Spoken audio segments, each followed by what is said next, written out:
지난해 12월 14일 부산의 한 병원 응급실을 다급하게 찾아온 이들이 있었습니다. 아이를 품에 안은 여성 이혜주 씨와 가을입니다. 그런데 아이의 얼굴이 심상치 않습니다.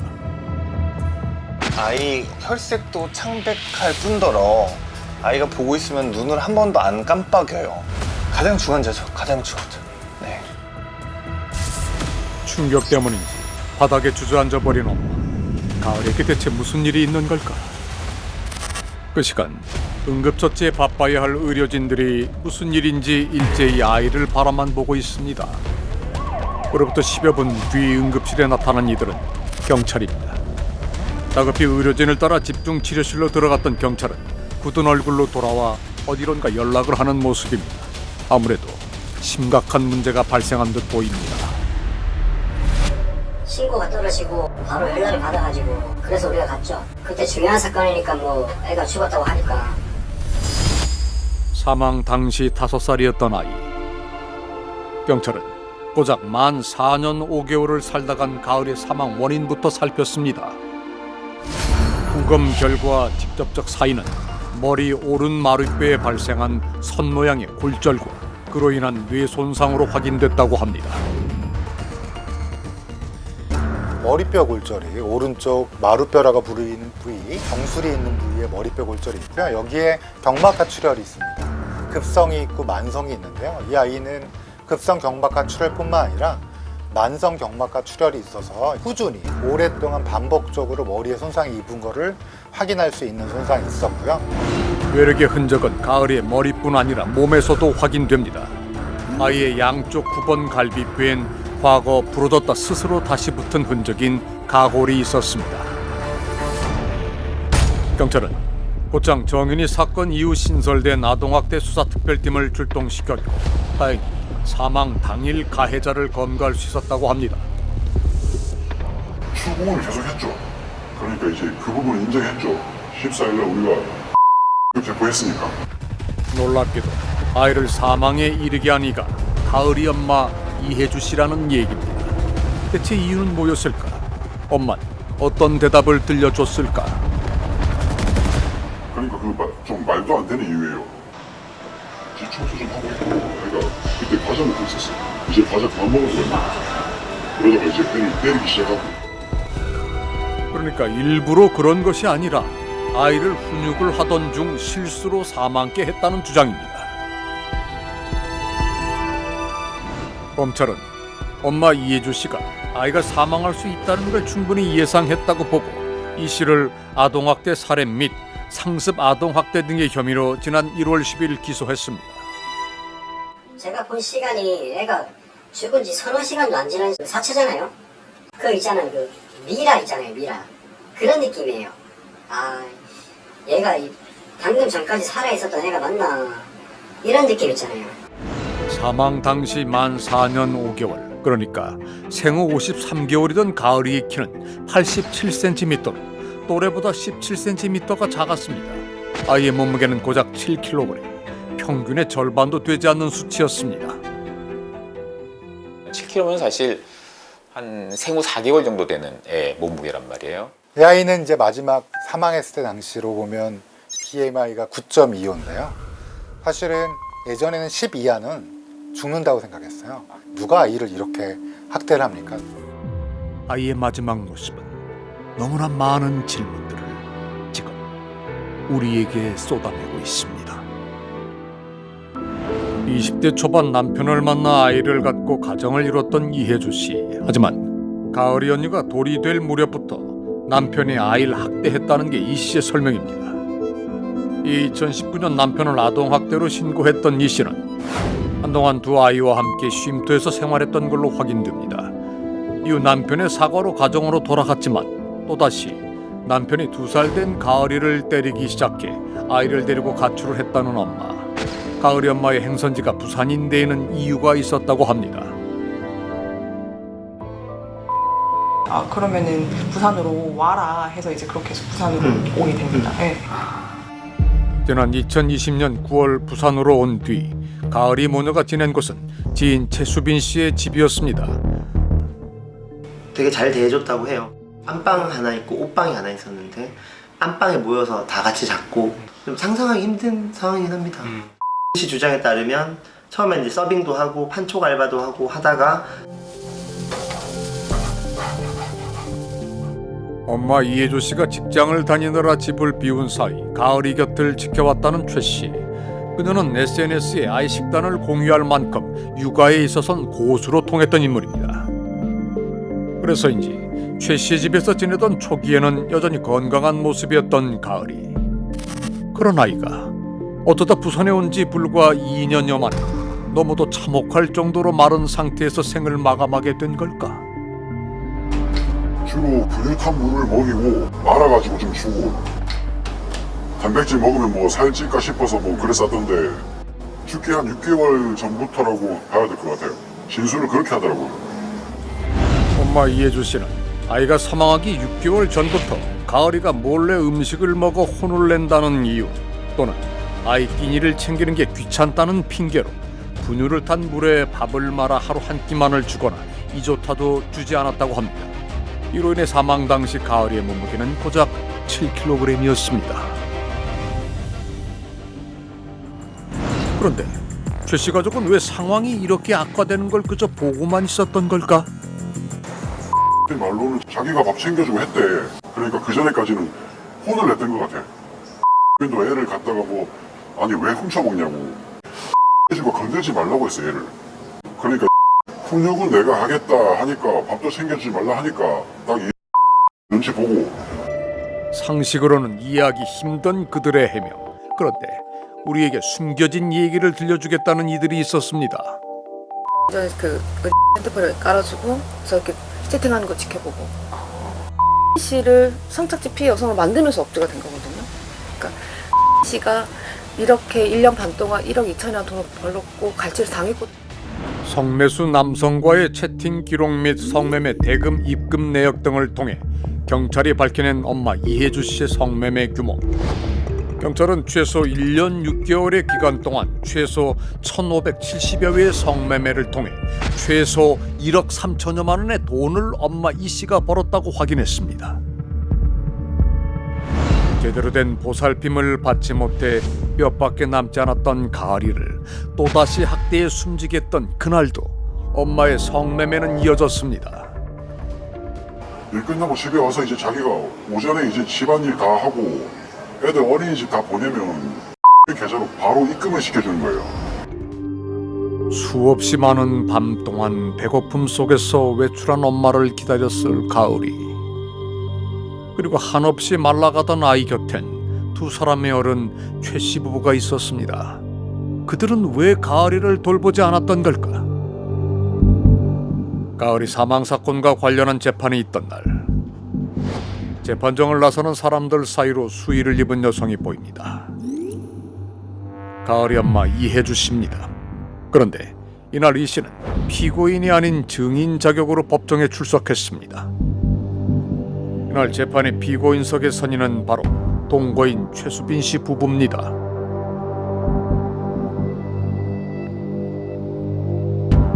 그중 최 씨는 아동학대 살해 방조 및 성매매 강요 등의 혐의로 지난 2월 구속돼 재판을 받고 있습니다. 최 씨의 남편인 김우철 씨 역시 아이가 학대당하는 걸 방조한 아동복지법 위반 혐의로 불구속 상태에서 재판을 받고 있습니다. 그런데 이날 재판에 증인으로 나선 엄마 이 씨가 새로운 주장을 시작했습니다. 얼마나 배가 고팠으면 이제 가 냉장고 문을 열어서 흙 묻은 당근, 흙 묻은 감자, 매운 아구찜을 훔쳐 먹었다라는 대목이 있어요. 또 사탕 20개를 한꺼번에 먹었다. 그래서 훈육을 똑바로 시키라고 도 얘기를 했고. 네 자식이 엄마 무시하는 거라며 자기 눈앞에서 가을이를 혼내게 했다. 때리는 것도 여기를 이렇게 때려야 아프다. 여길 이렇게 팍 때려야 된다고 자기가 보여주면서 가을이를 때렸다. 아이가 탈이 날 수 있으니 버릇을 고쳐야 한다는 이유였습니다. 참으로 황당한 동거인 최 씨의 요구. 하지만 최 씨만큼이나 이해되지 않는 건 그런 그녀의 요구들에 무조건적으로 순응해온 엄마 이 씨의 선택입니다. 그런데 남자도 있대. 남편 말고도 어느 날 봤는데 다른 남자가 나왔다 해요. 원래 친아빠가 아니고. 그 사람이 나왔는데 다른 남자가 나왔다는 거야. 가을이 모녀가 부산행 짓고 살았던 최 씨의 작은 아파트. 그곳에서 이웃이 최 씨 집에 있던 낯선 남자를 목격한 시계는 모녀가 이 집에 살던 기간과 겹칩니다. 이 교도소에 나온 지 얼마 안 됐다는 얘기를 했고 는 사귄 적이 있었고 그 남편과 나는 사이래요. 6개월 정도를 같이 살았대요. 가 일을 제대로 안 하면 이제 막 힘들게 한다고 하면서 때릴 때가 있었고 박강호의 감시와 폭행은 엄마 이 씨에서 끝나지 않았다고 합니다. 그래도 한테 혼나는 상황이 되면 자주는 아니지만 얘를 이제 때리거나 수사 과정에서도 재판 과정에서도 이해주 씨가 단 한 번도 언급하지 않았던 인물, 그의 존재가 이해되지 않던 엄마 이 씨의 선택을 비로소 설명해 주는 걸까? 또 이분은 가정폭력의 과거력이 있잖아요. 그렇기 때문에 좀 더 쉽게 무력화될 가능성은 있어요.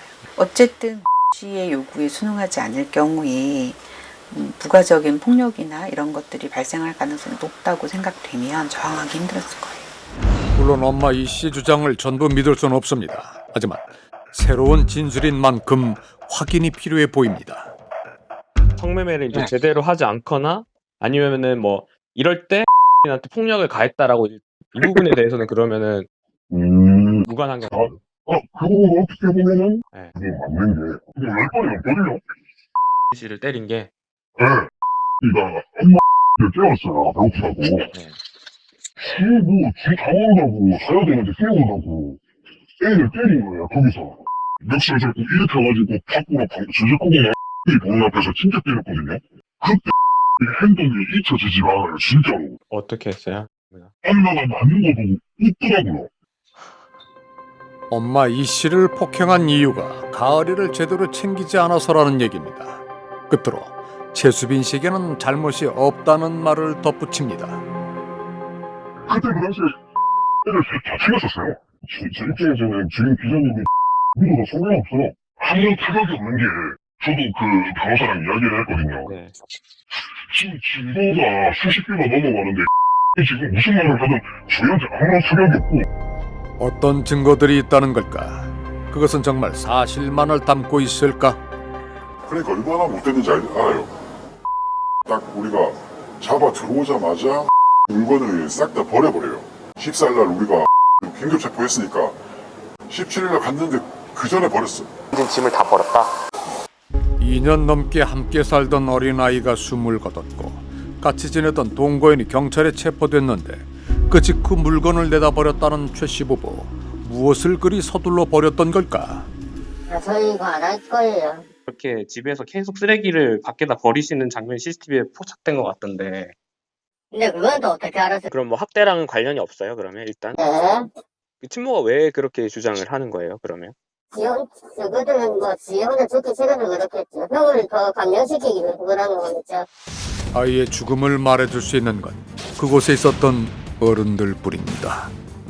하지만 그들의 진술마저도 지금 조금씩 엇갈리기 시작하고 있습니다.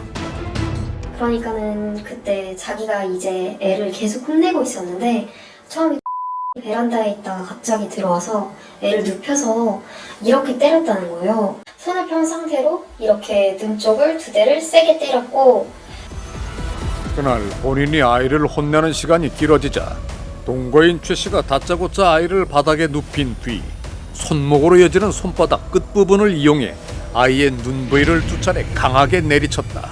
이것이 엄마 이해주 씨가 새로이 들려준 얘기라고 합니다. 죽은 가을이가 온몸으로 전해준 실상. 긴 시간 반복된 악행은 종종 어딘가에 흔적을 남기기도 합니다. 예를 들어 목격자 같은 존재 말입니다. 제가 시간씩 끌어도 베란다 쪽으로 이렇게 창문이 보이잖아요. 하면서 때리고 있어요. 솔직히 어렸을 때 보면 저도 맞으면서 컸지만 그렇게까지 심하게 손찌검을 하는 거 좀 문제가 있어서 이렇게 꽉 때릴 것 같은데 밀치고. 우연히 가을이가 폭행당하는 걸 목격했다는 이유. 한 번 더 목격하면 신고를 하려던 찰나 최수빈 씨 가족이 이사를 갔다고 합니다. 그런데 저희 엄마가 때렸지. 이 집 여자 딸이에요. 이 집 여자 딸이요? 그러니까 친구 딸이 아니고. 이웃은 가을이의 엄마가 당연히 최수빈 씨라고 생각하고 있었습니다. 가을이를 때리던 사람이 엄마 이 씨가 아닌 집주인 최 씨였기 때문입니다. 엄마 이혜주 씨가 한 뒤늦은 고백. 동거인 최 씨가 가을이를 학대하고 사망 당일에도 폭행했다는 주장은 사실인 걸까? 쉽게 그 말을 믿을 수 없는 건 진실을 밝힐 수 있었던 수사기관에서 엄마 이 씨는 내내 주인 최 씨의 무고함을 스스로 강조해왔기 때문입니다. 씨 스스로가 를 보호하기 위해서라기보다는 결국 그것도 의존을 했던 거죠. 어떻게 이야기를 해야 하고 어떻게 진술을 해야 하는지에 대해서 씨가 이야기한 대로 지시한 대로 그대로 따르는 형태, 그렇게 되었을 가능성이 높아 보입니다. 그날 아이가 사망하고도 1시간 이상을 집에 머물렀던 엄마 이 씨. 이때 최 씨 부부와 엄마가 입을 맞춘 것으로 보인다는 게 전문가의 판단입니다. 허위 진술할 때 특징은 뭐냐면 한 사람은 무수하게 이리저리 많은 행동을 하고 다른 사람은 마치 그것을 기다리고 있는 듯이 아무런 반응을 하지 않는 듯한. 이번 사건에서도 피해 어린이가 사망한 정황에 대한 씨의 진술을 보면 뭔가 이 피해 어린이가 막 자기에게 위해가 가고 아픈 고통이 이어지는데도 그냥 가만히 모든 것들 받아들이는 그런 형태의 물체이거나 무생물 같은 모습으로 묘사가 돼요. 과연 그랬을까? 그럴 수밖에 없을까? 엄마의 진술 속에서 가을이는 울지도 아파하지도 않습니다. 스스로 돌아다니고 심지어 과자까지 훔쳐먹는 아이로 묘사됩니다. 그런데 3월 달에 촬영했던 이제 뇌 영상에서는 경미한 그 뇌 위축이 있었는데요.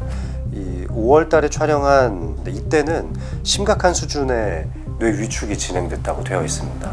그러니까 2달 사이에 뇌 위축이 많이 진행한 거죠. 사망 9개월 전 아이 뇌에서 확인된 뇌가 줄어드는 현상. 그런데 불과 2개월 뒤 뇌 위축 정도가 급격히 악화돼 있었던 겁니다. 뇌 위축은 선천적인 이유로도 발생하지만 가을이의 성장 과정을 볼 땐 타고난 문제로 보이지 않는다고 합니다. 그렇다면 남은 이유는 뭘까? 굉장히 반복적인 충격일 경우에는 가능합니다. 헤드기어를 쓰고 복싱을 하는 권투 선수들도 반복적인 충격에 의해서 뇌 위축이 찾아오거든요. 근데 이제 아이인 경우에도 당시에 머리에 어떤 직접적인 충격이 반복적으로 가해져서 뇌 위축이 생겼을 수도 있고요. 이제 나중에는 아마 본인의 의사 표현도 하기가 힘든 상황이 됐을 겁니다.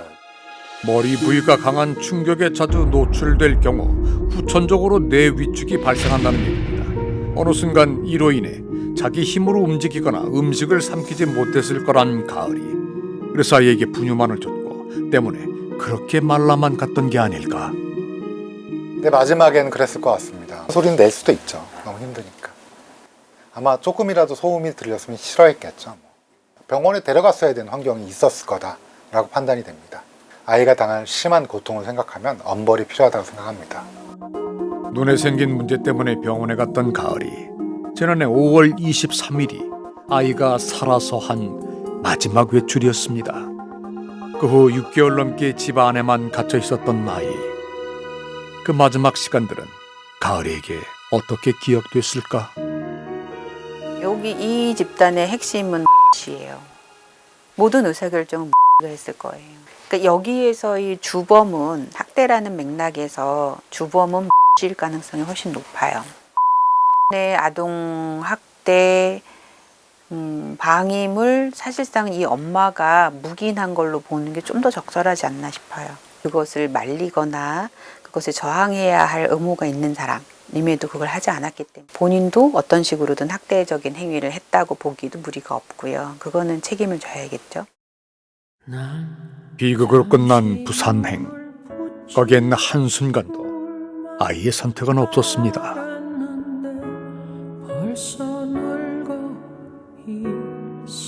그곳에서 아이를 사랑으로 대해준 이는 과연 존재하기나 했을까? 아이의 마지막 6개월. 어쩌면 그것은 아이의 생을 앗아간 그 마지막 폭력보다도 더 끔찍하고 잔혹했을 악마들의 시간일 겁니다.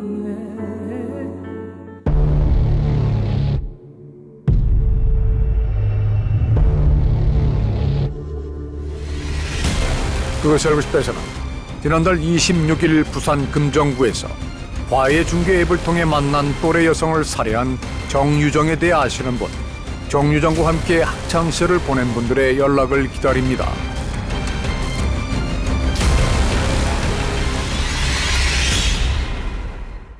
인천 지역 3차 병원에서 근무한 소아 청소년 전문의 전공의 가운데 병원을 떠났거나 이직을 고민하고 계신 분들의 연락을 기다립니다.